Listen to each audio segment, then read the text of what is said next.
Welcome to The Weekly Trend, a podcast for navigating the markets through the lens of technical analysis. The Weekly Trend podcast is provided for educational purposes only and does not constitute any professional advice. Listeners should not act upon the information or content without first seeking advice from a registered financial planner. Welcome back to the Weekly Trend podcast. Today is Friday, May 2nd, 2025. S&P 500 currently sitting at 56.79. I'm David Zolling here with Ian McMillan. We continue to see some follow through after being inside April 9th's price action. We've left that behind. Where are we at now, Ian? Yeah, it was quite the month from April, quite the monthly candlestick. Yeah. And obviously, if you get that on the major indices, like we did, you're going to see that, on most individual charts and sector and sub-industry type ETFs. And we did get that. So fascinating, all of that noise. And we basically ended up where we started. Yeah. April as a month was technically negative for the S&P 500, but only by maybe 1%, 0.75%. If it had closed green, it would have been the largest reversal type candle on a monthly basis ever. We didn't get that, but doggone near close. Close. Very close. And so does that mean we have another V bottom? Could be. $1 trillion question. Yep, it is a $1 trillion question, multi-trillion dollar question. And we recorded on Thursday last week. We talked about the Zweig breadth thrust and how we were on the verge of recording that. We did get one, which does have very strong 6 to 12 month return characteristics. Not a guarantee. We did not record a Whaley breadth thrust or breakaway momentum like we did in October and November of 2023. Could still happen. But to your point, lots of long-tailed monthly candles out there from April. Okay, good. They look good. Mm-hmm. And it took exactly 1 month. Quote-unquote Liberation Day was April 2nd. Today is May 2nd. And about almost a 15% round trip since those tariff announcements. How about that? Yeah. We are right there. We are right there at the... So Wednesday, April 7th, it was after the close, I believe, that all the tariff hoopla was announced and started. And so we had the big gap down the next day. And what did you know? We are actually technically above the close from that day right now. Yep. Which also means, depending on if you want to use ETF cash futures, right there for the July 2024 highs. Right. So big area, 5650. Evidence kind of continues to build that the lows are in. Yeah, could be. This is a pretty big area that we're in right now. You mentioned the July 2024 highs. Price interacted here in August of 24, in October of 24. Twice. Yeah. We interacted in there in this level in March. So lots of this is where, as a technician, right, we're studying supply and demand dynamics. Buyers and sellers have been interacting in this 5,600 to 5,800 level for just under a year. This is an important spot. In months, yeah. This is an important spot where we've seen equilibrium take place, or selling show up or buying show up. This is going to be really interesting to see if we just slice right through here, or if there's any pause along the way, if this is a V bottom. But we do have a Zweig breadth thrust in our hands. The most positive 6-month period is November to April of any 12-month period when we look at it. So we also have that negative, which we've covered in the past, that's something to pay attention to, that if you have that period being negative, just want to sit forward, pay attention. It was down about 1.75% over that time frame. Agreed. For the S&P 500. Yeah, we've got this Zweig breadth thrust in our back pocket and quite a move down and up in April, and it really is pretty impressive. And the fact that we're still below a 200-day moving average, I think that just shows how deep the damage was previously. Like when we go through the other major indices or maybe some ETFs for large caps, still percentage points below a 200-day moving average, which means that the move in April was pretty significant. It was significant, fast. Obviously, not to the same extent as something like COVID, but right up there, right up there. Interesting recovery so far. Definitely, kind of 2018, early 2019 vibes. We'll see. That had a little bit more, not the exact same on the way down, but recovery wise, that we could see.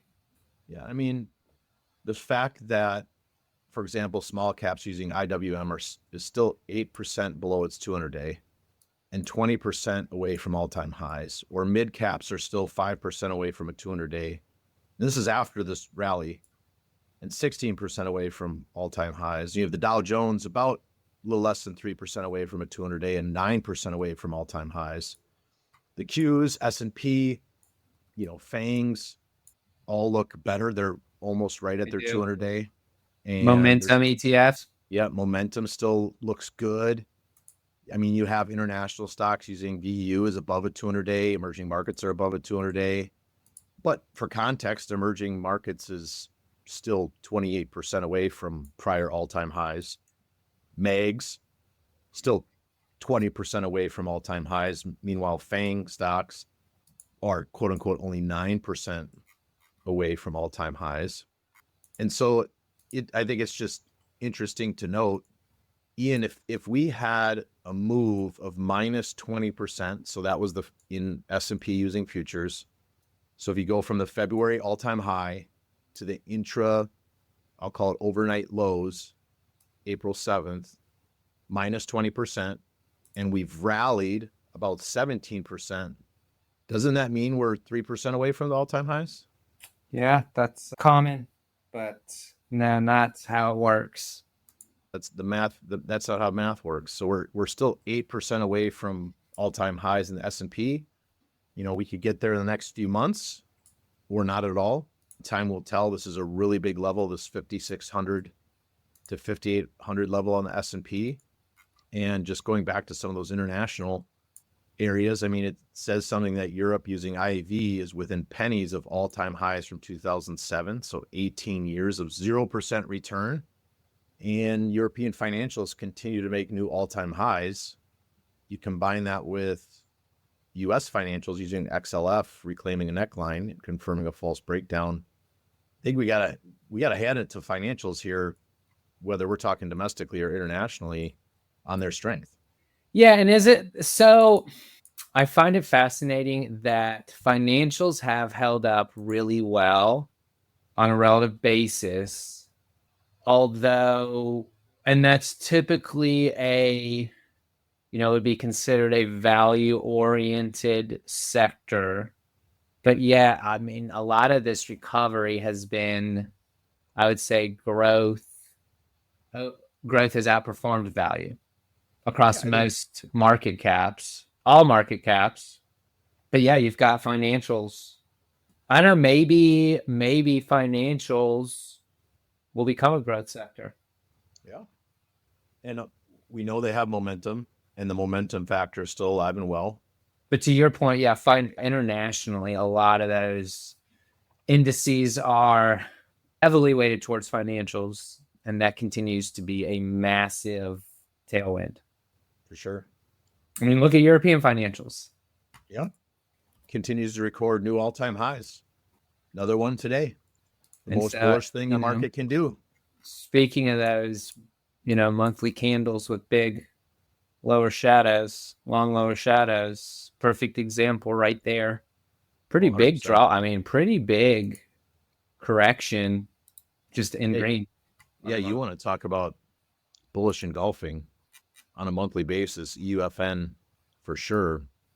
I mean, we corrected all the way down to 29.89 in EUFN, which eclipsed February of 25's opening price, and then subsequently closed the month at 29.89. So pretty crazy. Or I should clarify, the low was 24.45. The close was 29.89.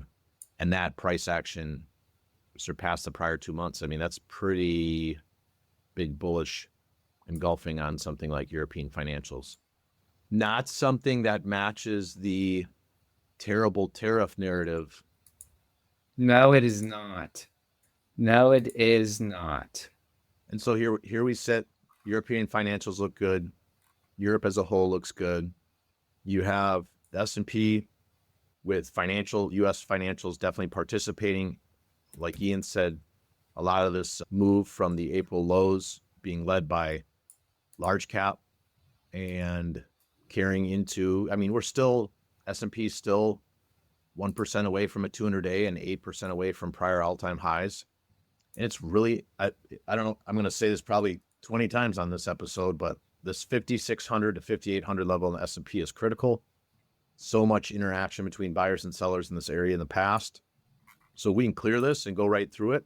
That's information. And we'll be able to look back 6 to 12 months and say, wow, Marty Zweig was onto his game. Like that was a great signal. And if we get a 5-day closing above a 200-day, our clients know we'll be happy to participate. Time will tell. A lot of failed breakdowns out there. Yeah. So what would you say? I think we talked about a few of them. Obviously talked about Europe. Any domestic winner? Well, I think, are you talking about neckline specific? No. I just mean relative strength wise. Yeah, I think it's interesting. Like earlier this week, going through our workbooks as a team, communication services, how they've held up, specifically whether it was things like streaming, gaming, the millennial, if we're looking at discretionary, I would say defense stocks, aerospace and defense. You look at things like ITA. ITA is going out at fresh new all-time highs today. Not necessarily bearish there. How about you? Defense for sure. Video games for sure. Golds, I would say gold miners kind of selling off. IPOs have hung in there. Select few, broadly, I would say. One thing that surprised me is, we talk about the relative strength that Bitcoin has continued to show, but the Bitcoin miners didn't hold up too well as a whole. Right. That might just be a beta thing, though. So we'll have to see there. Global. I know it was one that was discussed yesterday. So there's definitely pockets there. Of course, domestically, I just said global infrastructure. So maybe, right, there's a hint right there. Like nothing from banks yet. Again, I say this as a whole. I think JP Morgan looks great, sitting right there on that big relative chart, big base. So again, kind of giving it another go. Foreign seems to be where it's at. Some retail stuff has been okay. Yeah, I was going to say there's some consumer related, streaming. You mentioned gaming. I'll go back to the momentum factor. The fact that momentum held up as well during this is information. I mean, S&P 500 momentum going out at new relative highs. International momentum. Yep. So those are great to see. And now it's a matter of we also had kind of a flush. There were several episodes again where we asked, were we going to get a flush first before we moved higher? And was that it? Was April the flush we were all looking for? And now we move higher. Well, if price continues to move higher and we can get above this 5,600 to 5,800 level, I think that's obvious confirmation.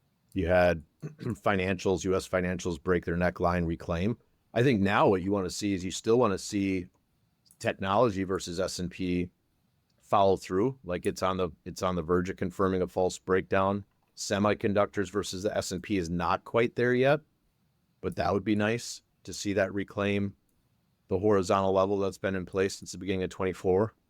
These would be, last week we talked about the market having opportunity to surprise if those were to turn into false breakdowns. And right now we've got financials confirming that, tech versus S&P almost doing it, semiconductors versus S&P trying. Meanwhile, oil, not so much. Dollar, not so much. Those have not recovered, whether you're using oil futures or DXY for the dollar. Yeah, Those are oil still- again, $58 a barrel. Not that I don't think anyone is complaining about that, No. unless you're long oil. Below rates. Yeah, interesting that they're not buying treasuries. That's No, just, they're not. no, that is not happening. Which, if they're not buying bonds, that means rates higher. So something like TNX, a 10-year Treasury note yield, back above its absolute 200-day. You look at a longer duration 30-year yield, sitting nicely above its 200-day. So not sure that we're going to get a cooling off in rates anytime here soon. But I will say that we had a little cooling off in triple C credit spreads. But what I find interesting when you look at that. Okay, so is this coming with an asterisk? Yeah, it is. How did you know? It's like a Barry Bonds baseball. If you look at it, we had from the February highs in the market, triple C credit spreads moved higher. I mean, quite substantially. And they've cooled off, but not to the degree that we're seeing. And it's not a one-to-one inverse relationship. I mean, it's pretty doggone close. But the move we're seeing in U.S. equities in relation to the cooling that we've seen in triple C credit spreads also indicates that if these turn back up, we just may not be out of the woods. So we'll see. So that's the minor asterisk that's more anecdotal than hard data. I mean, we went from triple C credit spreads near 7 in February to 11 in April, and currently sitting around 9. So some pullback and cooling in credit spreads, which is good, but I would say definitely not out of the woods here yet. And I would expect those to cool more if we're clearing through the 5,600 to 5,800 level. Yeah. I'm in the camp, the thesis that you continue to see credit spreads move back towards that 7 level, and we have to wait for that information. But again, it's not about markets checking all boxes. You definitely have information in both camps, just how much damage was done in April and what we had to do to recover, and that we're still below 200-day moving averages. But we could be above those in the next few weeks, no doubt about it. And it's off to the races the rest of the year, and people look back and chuckle about that 20% move. Yep. A lot of What else? antsiness out there. I mean, it really, in hindsight, it's if we get a V bottom, it will make sense. People really, really, really were adamant that, but the noise is so high these days. So who knows, right? And then we got to come off the context of just had a bear market in 2022, what I would consider a legit long-term downtrend bear market. So you don't really have the numbers on your side there that we would get another multi-month true bear market just 3 years later. And then this is kind of, the MO since, I don't know, 2018. This seems to be how we bottom now. A few theories I could come up with around that. But well, isn't it interesting that I don't hear a lot of people talking about the fact that we did this correction from the high in February to the intraday low. And I don't know if people get all weird about like it's got to be a closing low, but touch the highs. Yeah, from February to April 7th, minus 21% on S&P 500 cash. Yeah. So whether you want to call it a mini bear or what you want to call it, I think you got to put it down in the data as another one. You know, we had 2018 was a correction, 2020 was a correction, 22, 23 was a much larger duration in time and range. I mean, you had a 17% range in that bottoming process, one of the largest we've seen in 50 years. And then this move, and maybe this is it. Maybe this was a bottom and some type of tremor, and that's it. But the fact still remains: got to get above a 200-day. Got to get above this 5,600 to 5,800 level. Clients are familiar with that. We talked about that in our April education event. That's a really important area to clear, and we're in it right now. So market must confirm. Russell back about out, BM sitting at 200, so it's out of this. I mean, it's definitely not out of the woods, but it's above 198, which was that base that it spent 2 years building. We'll see. Well, and I'll say, like, even if we clear at 200-day, it doesn't mean that the bottom's in. Like, that's the hard part of markets, is you don't get to say that was a bottom until we get to new all-time highs. But we've got this weak breath thrust that we were looking for. We cleared out of the price action from April 9th. We're on the verge of confirming false breakdowns in technology versus S&P, SMH versus S&P. We talked about reclaiming the tariff gap. We did that. The volume weighted average price from the all-time highs, we're through that. Next up is the 200-day, 5750 polarity. We've talked in previous episodes about the election gap. So the election gap, is right where we're coming up to. I mean, about 5780 on S&P cash. And then if we talk about the beginning of the year zero line, where are we at there? We're about 58. That's 5860-ish. So still some major hurdles here for the market. I guess the way I'd like to say it is, if we get up into this area, the election gap, the zero line, the 200-day, the polarity near 5750, and then subsequently roll over, we can't be surprised by that. And it's just simple math. If we can sustain trade above 5,800, that means buyers have regained control of this market. And that's a good thing.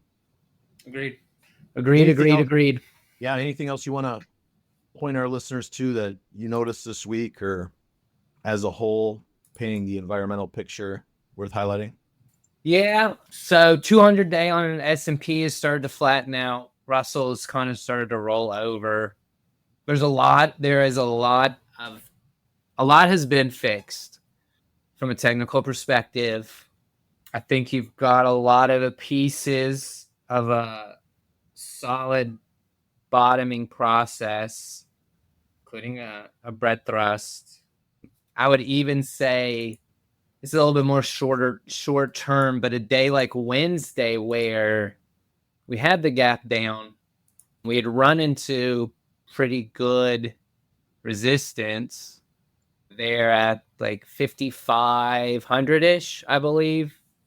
And buyers stepped in when they needed to. So it could be a selling exhaustion. I guess it really doesn't matter why there are now more buyers than sellers, but they continue to show up. Interesting approach, though. It's an interesting approach going into a flat 200-day. And do you mean just because the energy expended to get back through it? Exactly. Yeah, Brian Shannon's a fan of saying, where has it come from? Mm-hmm. Where has price come from? And in 1 month, we've gone from a 20% correction, still well below the all-time highs, but expended a lot of energy to get back to a 200-day. Now this is where the rubber meets the road. If it is a bottoming process, the easy part might be done, but there's still plenty of work to do up in these levels that we're approaching now. There are. For sure. And you look across, different areas, and it's interesting to note just how weak transportation stocks are. Mm-hmm. I mean, they're having yesterday, yeah. They're having a nice day today, but their relative performance, I mean, they're really at this critical point where they had just recorded relative all-time lows versus the S&P that go back to March of 2004. But is this some type of false breakdown in that relationship when we see transportation get going? That would definitely be a tailwind for the market if transportation stocks can get going. And then I look at things like Home Depot and Lowe's on a relative basis. And right here, right now, it's kind of where they need to start to find relative strength. Starbucks versus the S&P. Looks like no one wants to buy coffee anymore. Terrible. United Healthcare, I mean, the largest component, I believe, Yeah, in the Dow Jones. how is the Dow gonna? I mean, that's gonna be a big looming wall to fight through if the stock cannot get its act together for the Dow specifically. Right, for the Dow specifically. And I should correct myself. It was the largest piece. It's now the third largest during this corrective phase. I mean, in 3 short weeks, United Healthcare has sold off 33%. And like you said, that's going to be at number 4, though. Yeah, correct. Home Depot is in there. I know one theme you brought up this week was the credit card companies look good. Yep, they do. Visa, MasterCard, Discover, another feather in the cap for financial stocks. Yeah. So not too shabby there for sure. But yeah, Dow Jones, the weakest of the group. If we're looking outside of small caps, we shall see. We shall. Bitcoin and Ripple continue to hold up well. When we look at crypto markets, momentum factor, like we talked about, still holding up well. And we've reclaimed some important levels. Now it's really rubber meets the road. Can we clear this 56 to 5,800 level on the S&P? And if it doesn't pause here either, like if it's just a hot knife through butter, that's tremendous information on just maybe that was an exhaustion move. Because going into, you highlighted this for clients, going into April 2nd and those tariff announcements, the market was already off 8%. Yeah. And you had pretty low participation. You had many stocks in the S&P 500 already in a 20% correction. You had bullish percent low. So really negative breath out there. And maybe that was just a flush to shake out the last sellers. And like you said, that's some type of selling exhaustion that took place in April. And all you did was just get everybody, there's no more selling going on, and all that's left are buyers. And now it's off to the races for the next 12 months. Perfectly open to that. And the way we confirm that is getting back above this 5,600, 5,800 level in the S&P. And there'll be tremendous opportunities if that's the case, because international's holding up well, momentum's holding up well. Plenty of opportunity for the remainder of the year if we can accomplish that. Agreed. I do want to pause and highlight the supporter of this podcast, the Adaptive Select ETF, listed on the New York Stock Exchange under ticker ADPV, which helps investors access two of the most prevalent factors in markets, momentum and relative strength. Through proprietary identification methods, the Adaptive Select ETF attempts to own the strongest 25 large cap stocks when the market is in an uptrend. And since not all market environments are the same, Adaptive Select seeks to prevent extended declines by moving short-term treasury bills and cash during long-term market downtrends. Investors can find out more, including how to invest in ADPV, by visiting adpvetf.com or calling 1-833-880-5200. Investing involves risk, including possible loss of principal. ADPV is distributed by Quasar Distributors, LLC. All right, with our time wrapping up here, Ian, anything else you'd like to highlight for our tremendous listeners before I ask them to give us a high ranking? No, I think it was a great save by the market. What was looking pretty atrocious mid-month, buyers came in, and again, not out of the woods yet, but there's evidence that we are getting close to the tree line. So we will continue to see a few more final pieces to fall in place, and we will be able to say that was that on the tariff scare of 2025. Yeah, for sure. Or this rolls over and we get another, who knows how long, of craziness. Right. It's really about confirming if the buyers are for real and the sellers are gone near this 5,600 to 5,800 level. And so as technicians, we just study supply and demand and watch if that's the case. So far, so good. I'll say that. Yeah. So appreciate you having you on here again, Ian. Thanks to everyone listening. It's a compliment to us if you share this with your friends. And otherwise, if you could give us a high ranking on your platform of choice, we would appreciate it. Otherwise, until next week, enjoy your weekend. Have a great weekend, everyone.